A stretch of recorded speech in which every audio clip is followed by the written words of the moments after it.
बिस्मिल्लाहिर्रहमानिर्रहीम अस्सलाम वालेकुम students, welcome back to my YouTube channel Miyan academy. आज के इस वीडियो में हम चैप्टर 2 के लेक्चर नंबर 6 को कवर करेंगे। बहुत सारे स्टूडेंट्स के कमेंट आ रहे थे कि मैम कितने लेक्चर्स होंगे हमारे, यानी ये चैप्टर वैसे भी आपका बहुत ज़्यादा लंबा है।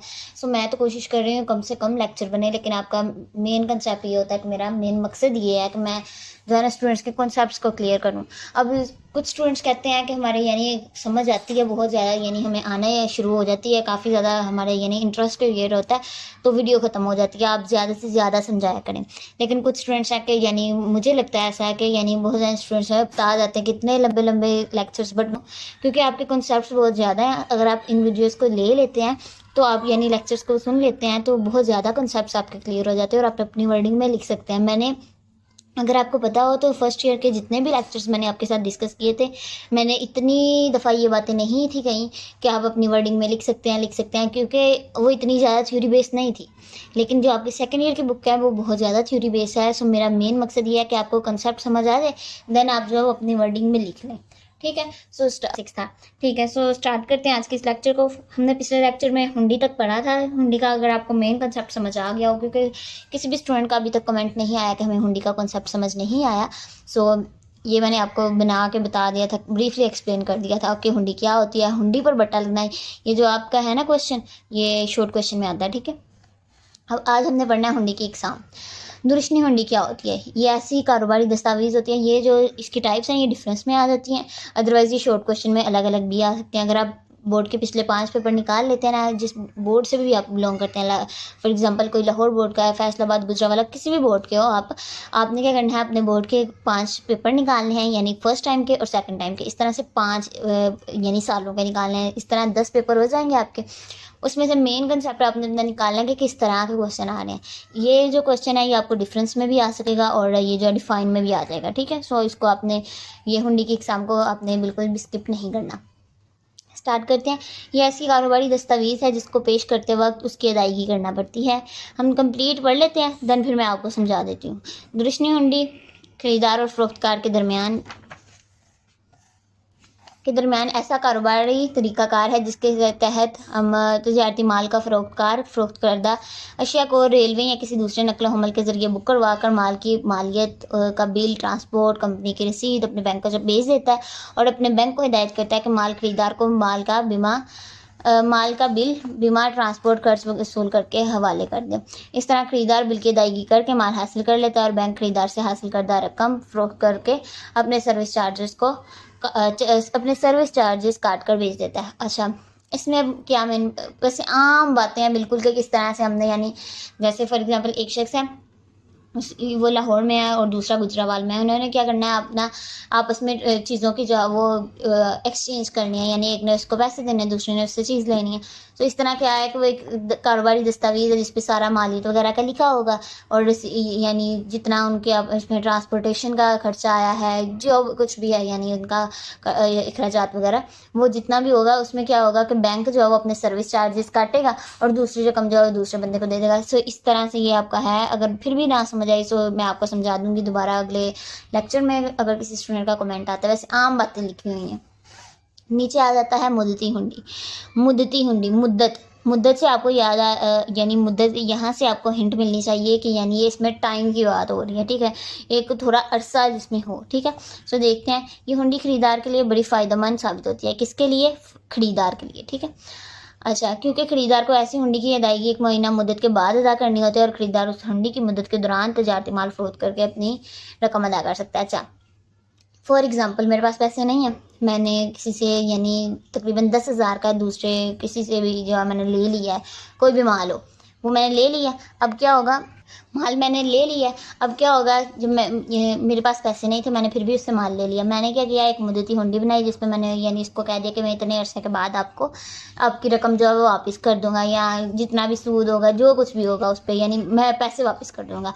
तो उसमें क्या होगा कि जो माल मेरे पास आया होगा मैं उसको बेच के इतना टाइम मेरे पास होगा कि मैं उसको दूसरों को सेल करके जो मेरे पास रकम आए उसमें से मेरा मुनाफा मैं अपने पास रख के बाकी रकम जो जितनी भी हो उसके माल की उसको वापस कर दूँ। सो ये फ़ायदा किसको हुआ? खरीदार को, यानी मुझे हुआ। फॉर एग्जांपल मैंने किसी से चीज़ खरीदी थी, सो वो जो मुझे मुद्दती हुंडी मिली थी उसका फ़ायदा किसे हुआ? मुझे हुआ। ठीक है, सो ये खरीदार के लिए बड़ी फ़ायदेमंद साबित होती है, क्योंकि ये मैंने पढ़ा दिया था। अच्छा, मुद्दती हुंडी पर जितनी मुद्दत दर्ज होती है उस मुद्दत के ख़त्म होने के बाद जब भी उस हुंडी को अदायगी के लिए पेश किया जाता है तो उसकी अदायगी फ़ौरी तौर पर कर दी जाती है। हाँ, अगर हुंडी के मालिक को हुंडी पर दर्ज रकम की पहले ज़रूरत हो तो इसे तजारती बैंक से बट्टा लगवा कर रकम हासिल कर सकता है। अच्छा, मैंने हुंडी वाला जब आपको टॉपिक पढ़ाया था, जब हमारा चैप्टर 2 का लेक्चर 5 था, लास्ट तक आपने लेक्चर, मुझे उम्मीद है कि काफ़ी स्टूडेंट्स ने सुना होगा, काफ़ी स्टूडेंट्स को पता होगा कि हुंडी पर बट्टा लगना क्या होता है। यहाँ पे मैंने आपको मेन कंसेप्ट पिछले लेक्चर में समझाया था, यहाँ पे हुंडी पर बट्टा लगना। तो ये अब आपको मेन कॉन्सेप्ट में भी के समझ आ गया होगा। जिनको नहीं समझ आया मैं यहाँ पे दोबारा नहीं डिस्कस करूँगी, आप लेक्चर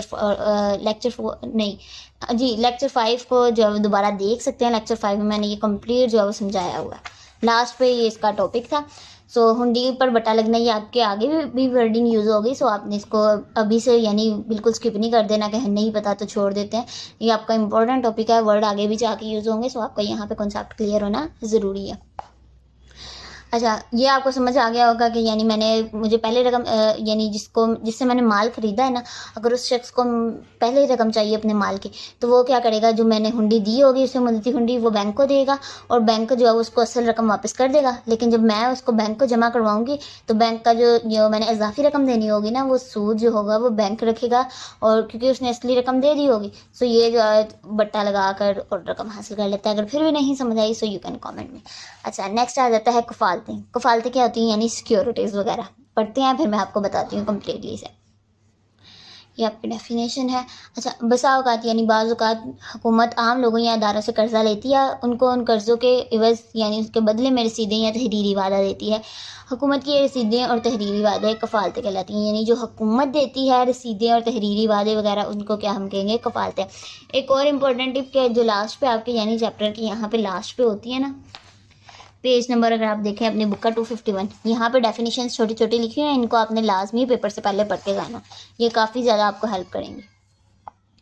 अच्छा, इसमें क्या होता है? हुकूमत की इन रसीदों या तहरीरों पर कर्ज देने वाले का नाम, कर्ज की रकम, वापसी वगैरह सारा कुछ लिखा होता है। इन रसीदों या तहरीरों को खुले बाजार यानी स्टॉक एक्सचेंज में किसी भी वक्त खरीदा या बेचा जा सकता है। यानी ये स्टॉक एक्सचेंज का सारा है, ट्रेडिंग वगैरह का। सो ये यहाँ पे आ जाता है। अच्छा, नेक्स्ट आ जाता है ज़र की तलब। ये जो ज़र की तलब है ये आपका शॉर्ट क्वेश्चन में आता है, इंपॉर्टेंट है। लॉन्ग क्वेश्चन में नहीं आएगा लेकिन शॉर्ट क्वेश्चन में आपको लाजमी आएगा। लेकिन आपको ये अंदर जो इसके टॉपिक्स वगैरह हैं ये आपको समझने ज़रूरी है, ताकि अगर आ भी जाए तो आपको पता हो। अच्छा, ज़र की तलब। ज़र मैंने आपको, अगर आप फर्स्ट ईयर के मेरे साथ स्टूडेंट हैं तो आपको पता होगा, अगर आपने मेरे फर्स्ट ईयर से लेक्चर ले रहे हैं तो काफ़ी स्टूडेंट्स को अब ज़र का समझ आ गया होगा। तलब, ये भी आपका तलब, रसद, हमने हर टॉपिक यानी अगर आप देखें ना तो सेकेंड ईयर की बुक बहुत ज़्यादा आसान है। फर्स्ट ईयर से अगर आपने अच्छे तरीके से फर्स्ट ईयर की बुक को पढ़ा है तो सेकेंड ईयर की आपको तकरीबन 40% बुक आती होगी। ठीक है, सो आपने कंफ्यूज नहीं होना। अगर आप समझें तो इजीली इसमें से मार्क्स आ जाते हैं, 90+ मार्क्स इजीली आ जाते हैं। मैंने आपको फर्स्ट ईयर में भी 1-2 वीडियो में आपको प्रूफ्स वगैरह दिखाए थे कि किस तरह इकोनॉमिक्स में इजीली मार्क्स आ जाते हैं। ठीक है, सो कंफ्यूज नहीं होना।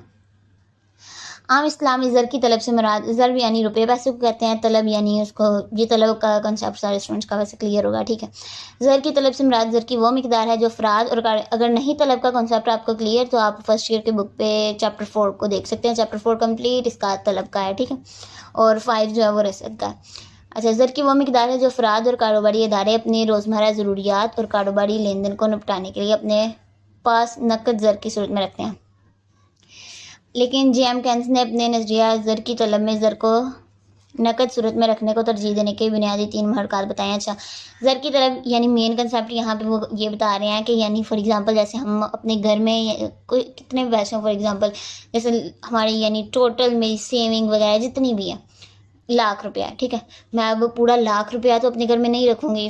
फॉर एग्जांपल यानी मुझे चोरी का यानी कोई डाकू ना आ जाए, चोरी ना हो जाए, मैं क्या करूँगी? फॉर एग्जांपल अपने 60 या 70 हज़ार अपने बैंक में जमा करवा देती हूँ, और जो मेरे 30 हज़ार मेरे पास पड़े होंगे वो क्यों होंगे?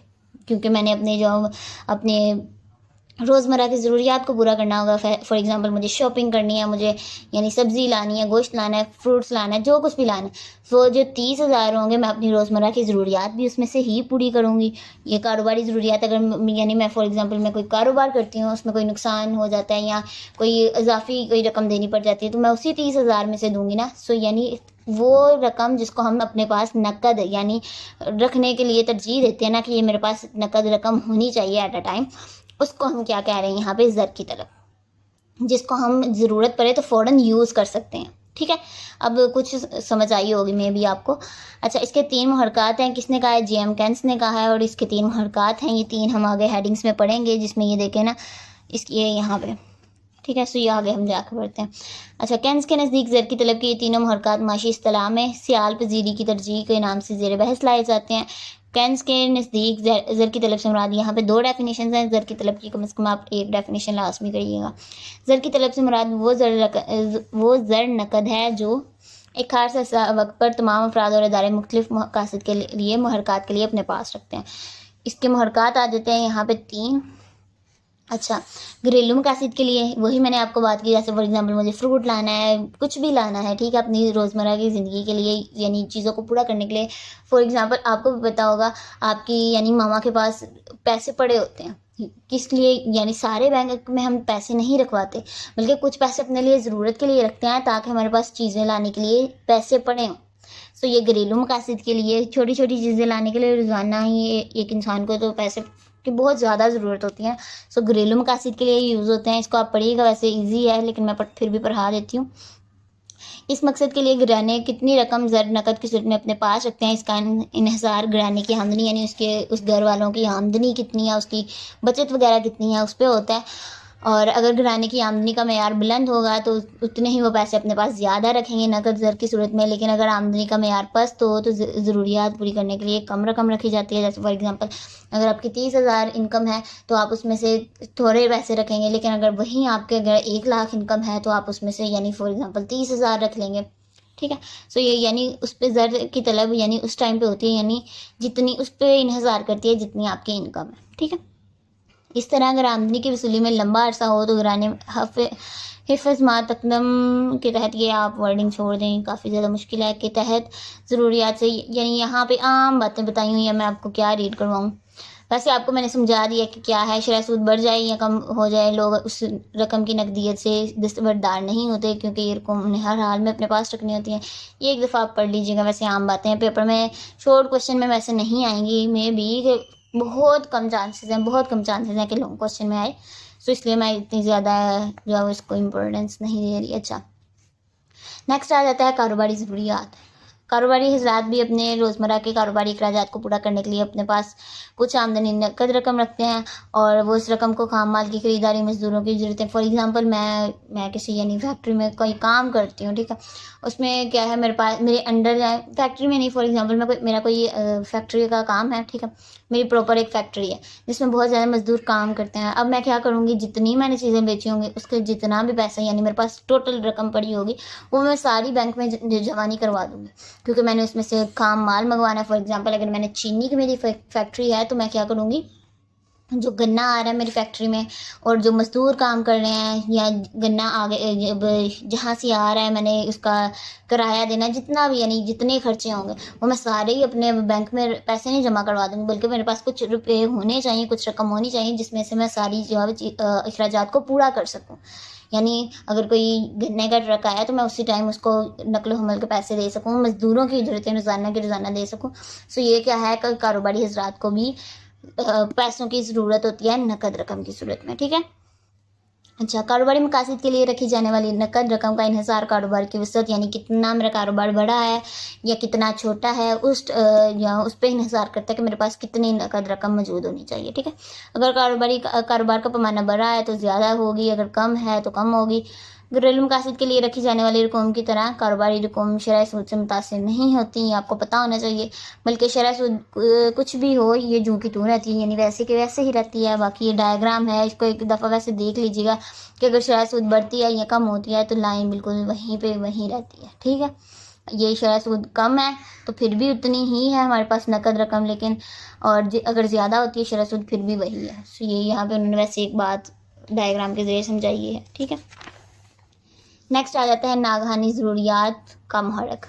नागहानी यानी अगर कोई आफत आ जाती है अचानक से, कोई फॉर एग्जांपल मेरी फैक्ट्री है, उसमें वहाँ पे कोई मशीन ख़राब हो जाती है या फिर अचानक आग लग जाती है, कुछ भी हो जाता है, फॉर एग्जांपल नागहानी कोई भी आफत आ जाती है, तो उसके लिए भी मेरे पास जो पैसे नकद रकम मौजूद होनी चाहिए। ये यहाँ पे बता रहे हैं मेन मकसद। अच्छा, नागहानी ज़रूरियात के महरक को महरक पेशबंदी भी कहते हैं। इसको सिर्फ आपने जस्ट MCQs पढ़ लेना है, ऐसे इम्पोर्टेंट नहीं है। अच्छा, घरानों को बीमारी, नाखुशगवार हादसा, बेरोज़गारी, तलीम तरबियत, यानी ये कई कुछ यहाँ पे बताया है, एक दफ़ा बस आप पढ़ लीजिएगा, इम्पोर्टेंट नहीं है। अच्छा, नेक्स्ट आ जाता है तखमीनी महरक क्या होता है। ये सट्टाबाजी आपको पता होना चाहिए, ठीक है। इसको एज MCQs आपने मार्क कर लेना है और इसको भी ऊपर यहाँ पे इसको भी मार्क कर लेना है एज MCQs। अच्छा, कोई भी क्वेश्चन हो आपने लाजमी कमेंट सेक्शन में पूछना है और चैनल को लाजमी सब्सक्राइब करना है। अच्छा, लोग अपनी अंदाज की हुई रकम को मुख्तलिफ इदारों की किफ़ालतों की खरीदो फरोख्त पर खर्च करके मुनाफा कमाते हैं। ये वैसे यहाँ ये इसको आप छोड़ दें, वैसे मैं इतना मुश्किल यानी आम बातें बताई हुई हैं, अगर आपको नहीं समझ आती ऐसे इसको आम छोड़ दें और ये MCQs आप याद कर लें, इम्पोर्टेंट नहीं है वैसे, लेकिन सारे स्टूडेंट्स ने रीड आउट इसको लाजमी करना है, ठीक है। आम बातें बताई हुई हैं इसलिए मैं टाइम वेस्ट नहीं करना चाह रही आपका। अच्छा, ज़र की रसीद क्या होती है। ज़र की तलब हमने देख लिया और ज़र की रसीद को हम देखेंगे। अगर तलब और रसीद का आपका कॉन्सेप्ट नहीं क्लियर तो कम से कम आपकी जो फर्स्ट ईयर की बुक है उसमें से कम डेफिनेशन को एक दफ़ा आपने लाजमी समझ लेना है, ठीक है। इसलिए आपको रसीद का भी पता चल जाएगा। और ज़र किसको कहते हैं, रुपये पैसे को हम कहते हैं। अच्छा, ज़र की रसीद मुराद ज़र की वो मिकदार जो एक ख़ास अरसा वक्त में मईशत के अंदर गर्दिश कर रही होती है। सो ये आपकी यहाँ पर डेफिनेशन आ जाती है, इसको आपने मार्क कर लेना है, ठीक है। यानी ज़र की जो मिकदार लोगों के पास सिक्कों, कागजी नोटों वगैरह की सूरत में मौजूद होती है उसे हम क्या कहते हैं, ज़र की रसीद कहते हैं। किसी मुल्क में ज़र की जितनी मिकदार गर्दिश होगी उतनी ही ज़र की रसीद ज़्यादा होगी। अगर जितनी कम होगी मिकदार यानी गर्दिश जितनी कम होगी उतनी ही उसकी ज़र की रसीद कम होगी। ज़र की रसीद के मफ़हूम को बेहतर तौर पर समझने के लिए ज़रूरी है कि ज़र की रसीद और अशिया की रसीद की फ़नी नौइयत का फ़र्क वाज़ेह हो जाए। अच्छा, हमने क्या किया था फर्स्ट ईयर में, रसीद अशिया की पढ़ी थी, ठीक है। वो भी यहाँ पे बता रहे हैं कि अशिया की रसद से मुराद वो मिकदार जो ताजर हजरात फ़रोख्त करते हैं।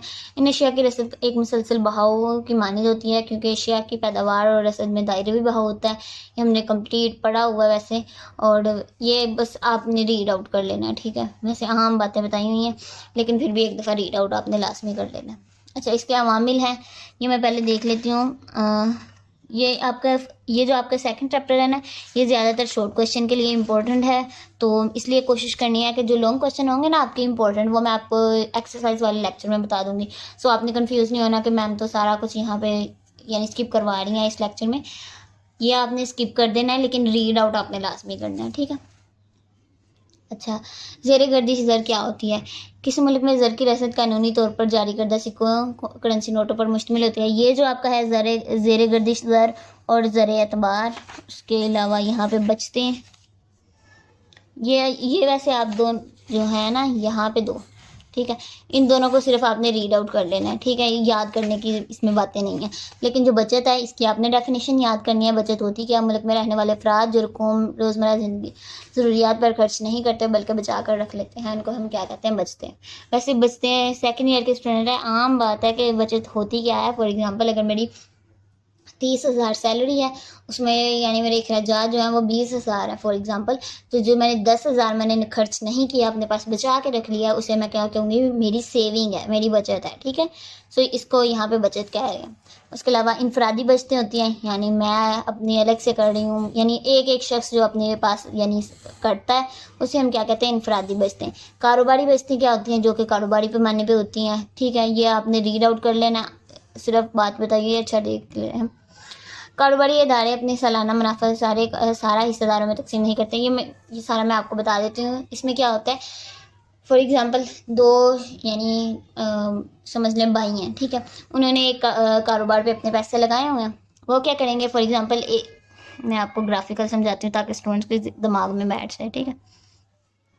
अच्छा, इसने लगाए हैं, इस शख्स ने 30,000, ठीक है, अपनी यानी इस एक कारोबार में, ठीक है। इसने जो है वो 30,000 लगाए हैं और इसने फॉर एग्ज़ाम्पल हमारे पास 60,000 लगाए हैं एक कारोबार में। इस अब क्या होगा, ये जो इनका 90,000 है, ये जब हम यानी हमारा पूरे साल की इन्होंने जो वो चीज़ें बेच ली, खरीद ली, जो कुछ भी हुआ, उसमें फॉर एग्ज़ाम्पल मुनाफ़ा आया इन्हें, हमें फॉर एग्ज़ाम्पल 10,000 का मुनाफ़ा आया, ठीक है। 10,000 का 10,000 ही इन्होंने आपस में जो है वो बाँट नहीं लेना, बल्कि ये क्या करेंगे, आपस में जिस हिसाब से इन्होंने जो है खर्च किया होगा, उतने उस हिसाब से वो यानी इतने निस्बत से वो अपने पास रख लेंगे जितना मुनाफा होगा, लेकिन कुछ रकम जो है वो अपने पास अलग से रख लेंगे, ताकि अचानक से कोई ज़रूरत पड़ती है तो दोनों को दोबारा इन्वेस्ट ना करना पड़े, बल्कि जो बचत हुई है दोनों को उसमें से यूज़ कर लें। फॉर एग्ज़ाम्पल 10,000 है, 3,000 ये रख लेगा, 6,000 ये रख लेगा। फॉर एग्ज़ाम्पल अगर 1,000 बच गया हमारे पास, तो 1,000 जो है हम अलग से रख लेंगे, अगर कोई कारोबार में नुकसान होता है तो हम दोबारा उसको इन्वेस्ट कर सकें। ये यहाँ पे बताया हुआ है, ठीक है। अच्छा, सरकारी बचतें ये भी हुकूमत की होती हैं। हुकूमत हर साल अपना बजट बनाती है, उसमें सारे साल के जितने भी अखराजात होते हैं, वसूलियाँ होती हैं, सारा कुछ उसमें होता है। सो उसमें जो हुकूमत के पास बच जाती है रकम, और जिसे जमा करा दे तो बैंक उन रकम को कर्ज जारी, यानी जो उनके पास बच जाती है रकम, वो जो क्या होता है कि बैंक जो है वो कर्ज़ों की सूरत में जारी कर देता है। इस तरह से ज़र की गर्दिश जो है वो बढ़ती रहती है आपस में, यानी गर्दिश होती रहती है। सो ये यहाँ पे कंप्लीट बताया हुआ है, इसको ऐसे एक दफ़ा देख लीजिएगा। बीमा कंपनियाँ क्या होती हैं, यहाँ तक हम बाज़ार हिस्से तक देख लेते हैं और नेक्स्ट लेक्चर में हम देखेंगे बाकी। Last lecture I think so होगा हमारा। अच्छा, बीमा कंपनियाँ क्या होती हैं, ये जो बीमे वगैरह करती हैं, देखते हैं। बीमा कंपनियाँ भी ज़र की रसद बढ़ाने में अहम किरदार अदा करती हैं। ये कंपनियाँ लोगों को गैर मुतवक्का नुकसानात की तलाफ़ी के लिए तरगीब देती हैं कि अपनी ज़िंदगी या असासों का बीमा करवाएं। अक्सर आपको स्टूडेंट्स को पता होगा बीमा वैसे क्या होता है।